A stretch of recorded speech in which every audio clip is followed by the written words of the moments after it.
In the Dominican Republic, a powerful poison called tres pasitos sits right on the shelf where anybody can grab it. Tres pasitos means 3 little steps.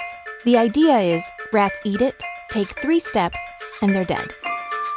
It's deadly for humans, too. That's why it's banned in the US and a lot of other countries.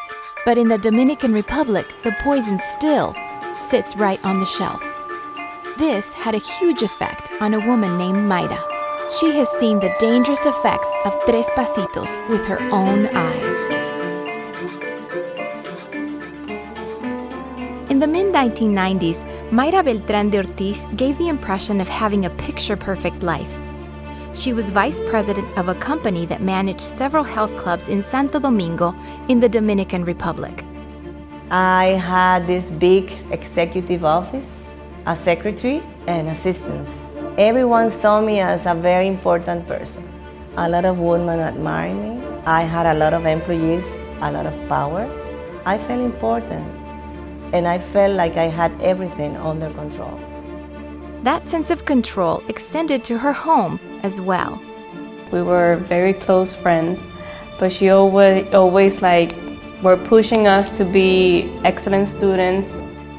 I felt like I had a picture-perfect life. At least I wanted everyone to think I had a picture-perfect life. While trying to maintain that sense of control, Mayra sometimes unleashed a barrage of harsh words towards her husband, Federico. When Mayra talked to me in that way, she did it in a very forceful way. And I viewed it as that it was a power struggle where she wanted to impose her position and she didn't understand my reasons. They had argued a lot as he transitioned from being a successful banker to getting into the printing business. I remember saying to him, "You don't know anything about printing." I was very strong and disrespectful. I thought I was right, and so my opinions were very direct. And I simply just didn't listen to her. After a couple failed attempts at running the printing business, Federico had begun planning on selling condominiums. At this point, I stopped asking questions about his business, mainly because I didn't want to fight all the time. I convinced myself things were going well. Underneath this picture-perfect image, Mayra and Federico were living isolated lives while under the same roof.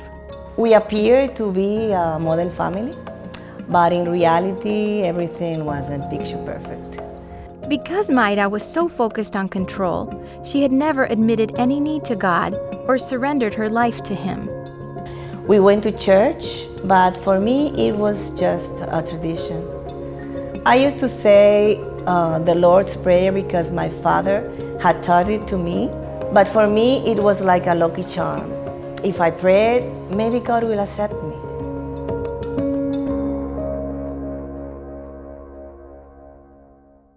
Everything changed when a friend of our family walked into my office one day. He had paid my husband for an apartment, but the apartment was never built. So for months, he had tried to get the money back from my husband. He finally tried coming to talk with me, assuming I knew about my husband's business. But of course, I didn't. So I remember calling my husband, and he told me this friend had paid for an apartment, and instead of building it, Federico had used that money to pay debts. At that point, I lost it. I said, "Are you crazy? Are you out of your mind? What are you thinking? I'm ashamed." I belittled him and made him feel worthless. One of the things I regret the most is I told him it would be better if he were dead. Everything I had done, everything I had said had been a lie.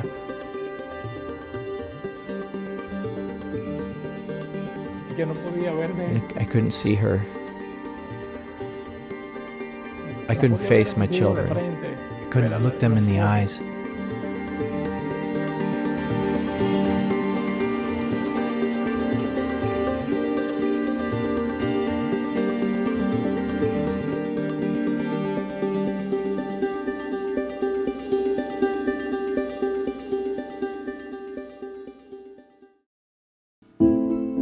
When I walked in the door, I saw Federico sitting on the couch, watching TV with a glass of vodka in his hand.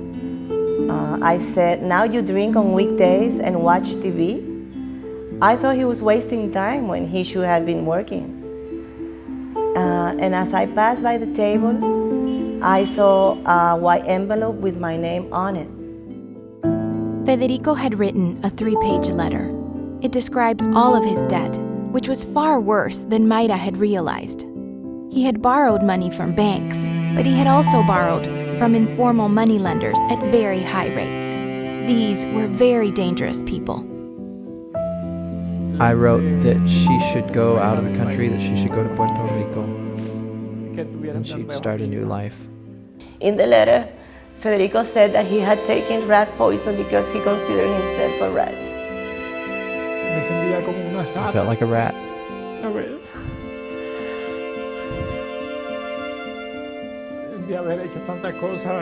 Having done so many things.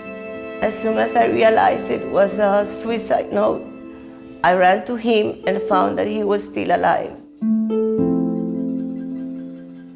And then she called me to my job and she told me, "Your father tried to suicide."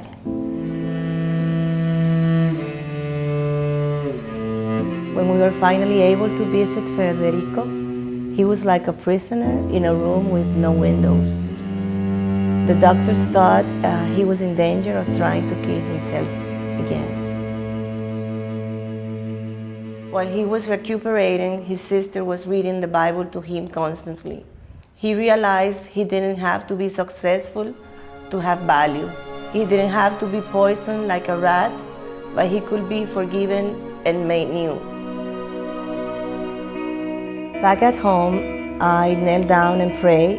It was like a moment of spiritual awakening for me when I truly surrendered to the Lord. Mayra, the woman who always looked like everything was under control, finally admitted that she was a sinner, that no picture-perfect outside could make up for a rebellious heart. She surrendered her life to God, knowing that her sin was forgiven because of the payment Christ had made on the cross.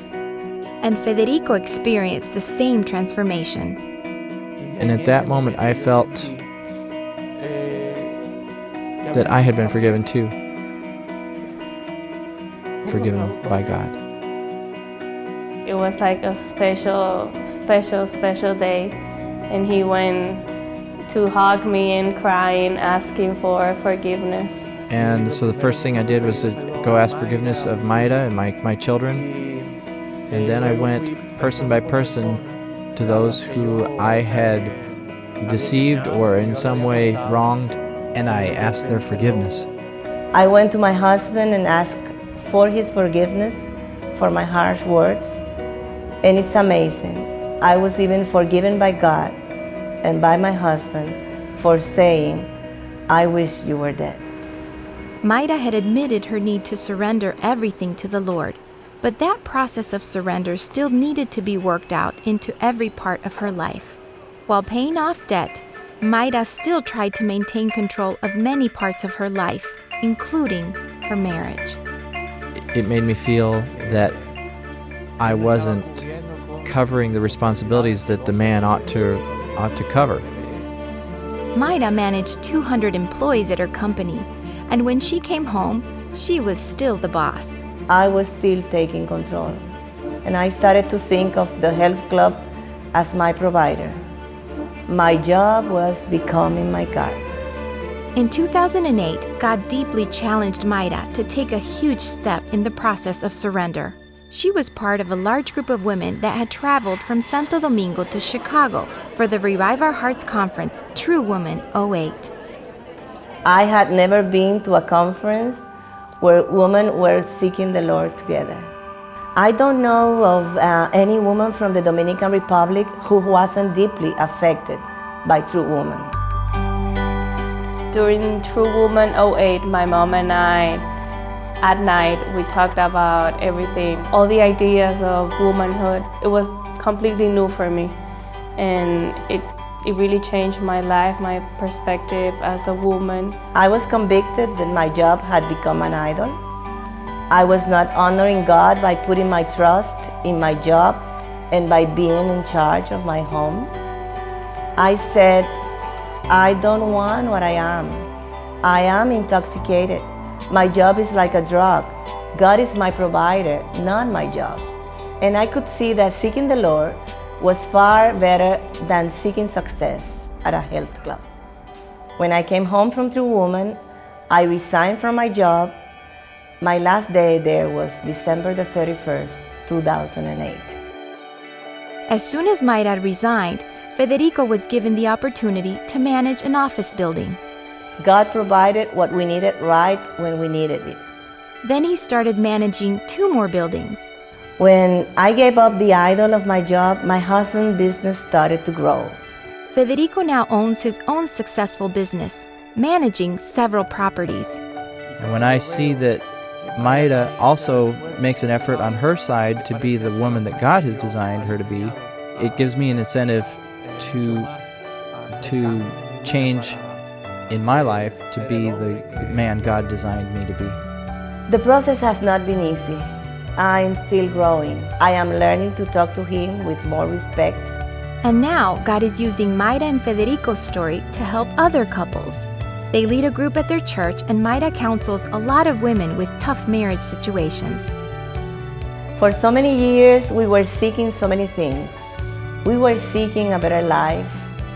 We were seeking money and success. I was seeking respect. I was seeking control. Through all the things we've been through, I have discovered that nothing satisfies except for knowing God. I want to spend the rest of my life seeking Him.